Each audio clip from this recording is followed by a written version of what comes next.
Hello, my name is Mr. Nesbitt. I'm the ESL teacher at Oaks Road Academy. The Christmas story that I wanted to share is called Too Many Tamales. It features a tradition that's common in many Hispanic families of making tamales at Christmas time. And it's also about a little girl who discovers that sometimes it's better to tell the truth than to panic and try to cover up a problem. Snow drifted through the streets, and now that it was dusk, Christmas trees glittered in the windows. Maria moved her nose off the glass and came back to the counter. She was acting grown up now, helping her mother make tamales. Their hands were sticky with masa. "That's very good," her mother said. Maria happily kneaded the masa. She felt grown up, wearing her mother's apron. Her mother had even let her wear lipstick and perfume. "If only I could wear Mom's ring," she thought to herself.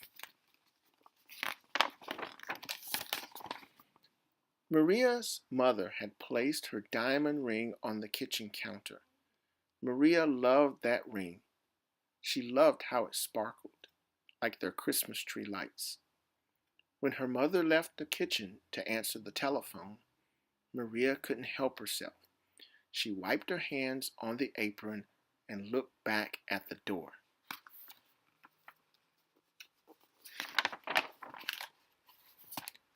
"I'll wear the ring just for a minute," she said to herself.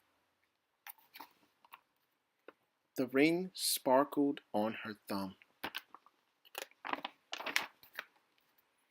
Maria returned to kneading the masa, her hands pumping up and down. On her thumb, the ring disappeared, then reappeared in the sticky glob of dough. Her mother returned and took the bowl from her. "Go get your father for this part," she said. Then the three of them began to spread masa onto corn husks. Maria's father helped by plopping a spoonful of meat in the center and folding the husk. He then placed them in a large pot on the stove. They made 24 tamales as the windows grew white with delicious smelling curls of steam. A few hours later, the family came over with armfuls of bright presents. Her grandparents, her uncle and aunt, and her cousins Dolores, Teresa, and Danny. Maria kissed everyone hello. Then she grabbed Dolores by the arm and took her upstairs to play, with the other cousins tagging along after them.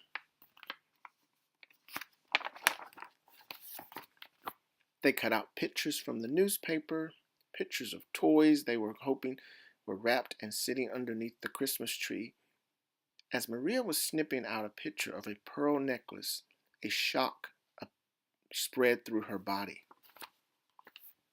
"The ring!" she screamed. Everyone stared at her. "What ring?" Dolores asked. Without answering, Maria ran to the kitchen. The steaming tamales lay piled on a platter, the ring inside one of the tamales, she thought to herself. "It must have come off when I was kneading the masa." Dolores, Teresa, Danny skidded into the kitchen behind her. "Help me," Maria cried. They looked at each other. Danny piped up first. "What do you want us to do?" "Eat them," she said. "If you bite something hard, tell me." The four of them started eating. They ripped off the husks and bit into them. The first one was good. The second one, pretty good. But by the third tamal, they were tired of the taste. "Keep eating," Maria scolded. Corn husks littered the floor. Their stomachs were stretched until they hurt, but the cousins kept eating until only one tamal remained on the plate.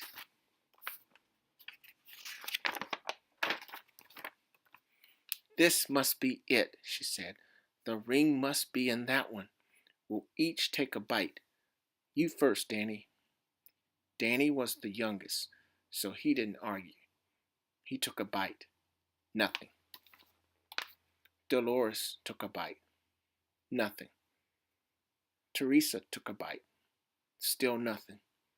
It was Maria's turn.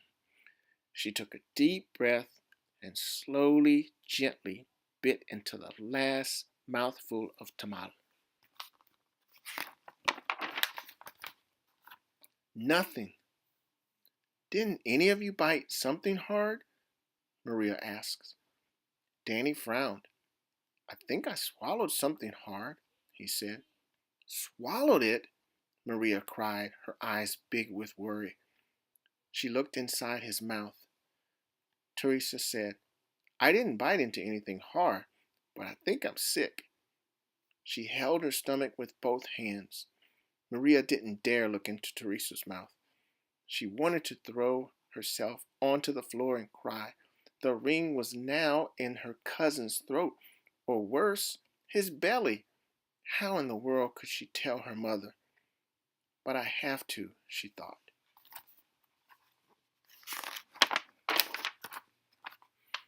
She could feel tears pressing to get out as she walked into the living room where the grown-ups sat talking.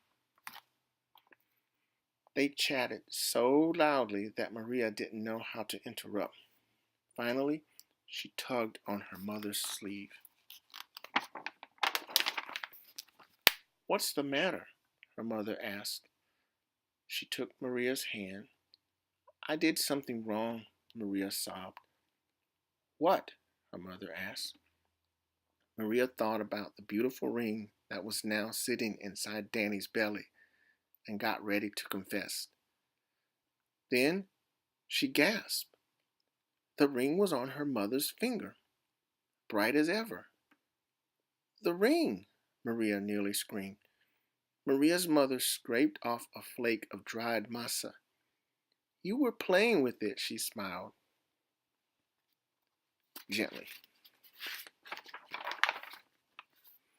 "I wanted to wear it," Maria said, looking down at the rug. Then she told them about how they'd eaten the tamales. Her mother moved the ring a little on her finger. It winked a silvery light. Maria looked up, and Aunt Rosa winked at her too. "Well, it looks like we all have to cook up another batch of tamales," Rosa said cheerfully. Maria held her full stomach as everyone filed into the kitchen, joking and laughing. At first, she still felt like crying as she needed a great bowl of masa next to Aunt Rosa. As she pumped her hands up and down, a leftover tear fell from Maria's eyelashes into the bowl and just for a second rested on her finger, sparkling like a jewel. Then Rosa nudged her with her elbow and said, "Hey, Nina, it's not so bad. Everyone knows that the second batch of tamales always tastes better than the first, right?" Then Dolores, Teresa, and Danny heard that from the other side of the room. They left off with a groan the size of 24 tamales. Then Maria couldn't help herself. She laughed, and pretty soon everyone else was laughing too, including her mother. And when Maria put her hands back into the bowl of masa, the leftover tear was gone.